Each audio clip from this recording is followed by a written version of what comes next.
All right, good morning, everybody. Dwight the Mentor out here in Nicaragua, in Managua, the capital.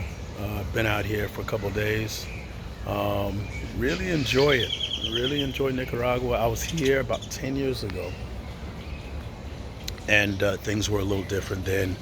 Um, the ease of Americans getting in here was easier.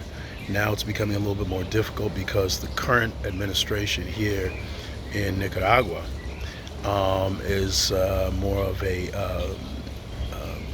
socialist, a dictator in a sense. However, I kind of feel for some of the things that he's doing for the people. Um, One thing that I am meeting here in Nicaragua is something that I rarely see when I travel. I'm seeing a lot of Cubans here.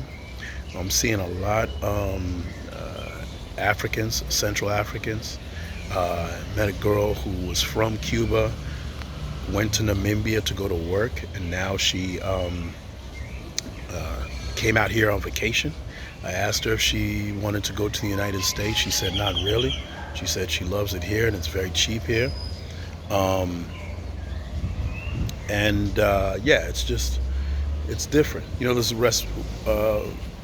reciprocity between this country and Brazil, Russia, Cuba, Korea, North Korea, as well as Angola, Namibia, and other countries. So those countries do not, if you're coming for those countries, you don't have to have a visa.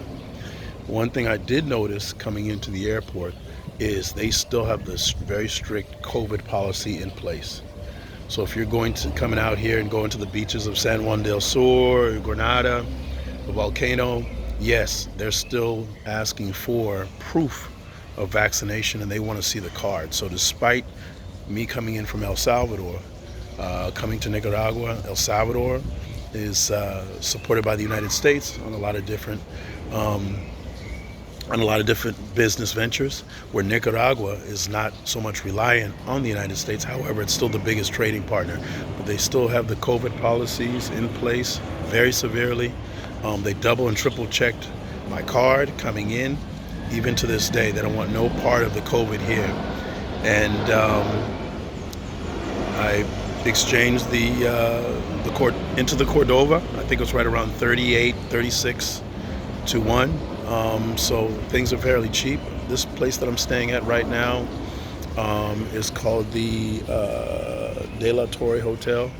It's almost like, looks like it was an old scrapyard in a barrio, in a neighborhood.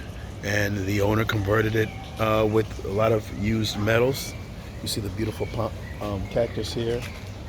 And I believe that's an agave plant. I'm not 100% sure.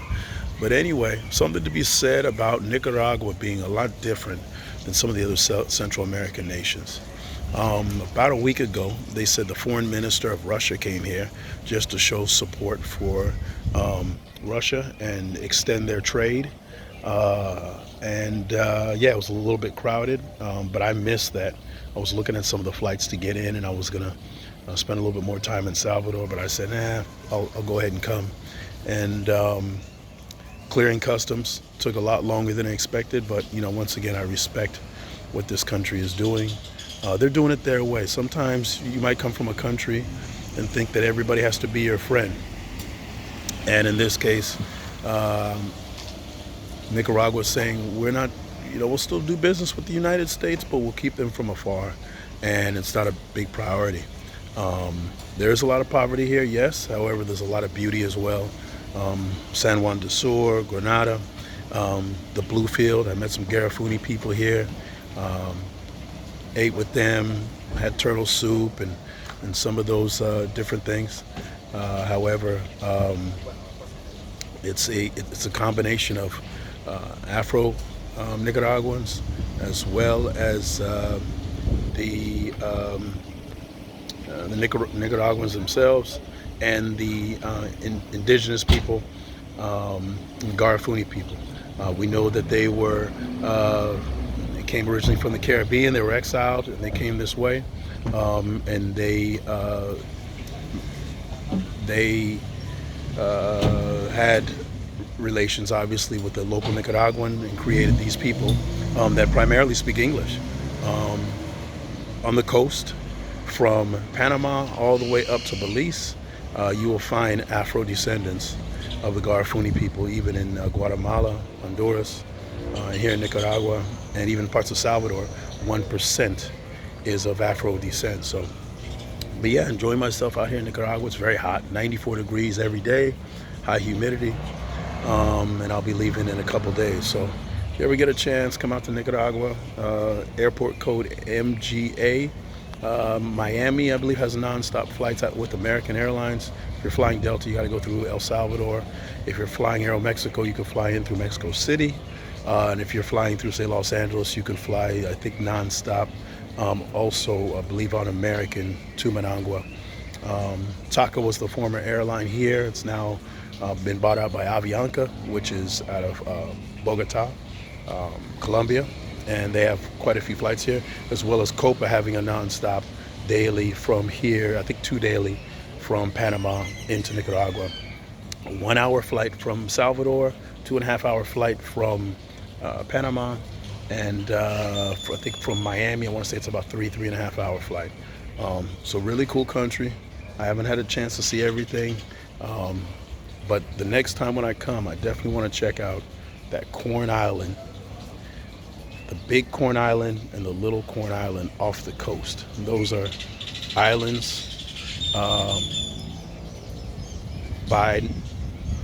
represented by Nicaragua. It's a Nicaraguan island, and yeah, I'm looking forward to seeing that the next time I come. So this is Dwight the Mentor signing out from Nicaragua. Once I leave, I'm heading back to Salvador, and then Salvador nonstop, El Salvador nonstop back to Atlanta, to the home base. Talk to you guys soon. Be heading to Africa probably in August. Looking forward to that again. I always like to be on the continent, but it was just nice to see people of color here and you know, walking the streets freely with no issues whatsoever, being a person of color, which I love. And you know, once again, the president says we're not worried about what the United States is. We decided to be friends with the Russians. Leave us alone. Let us govern our own country. It is what it is, and I just respect their culture, and we'll continue to go forward. So this is Dwight the Mentor signing off. We'll see you guys in the next one.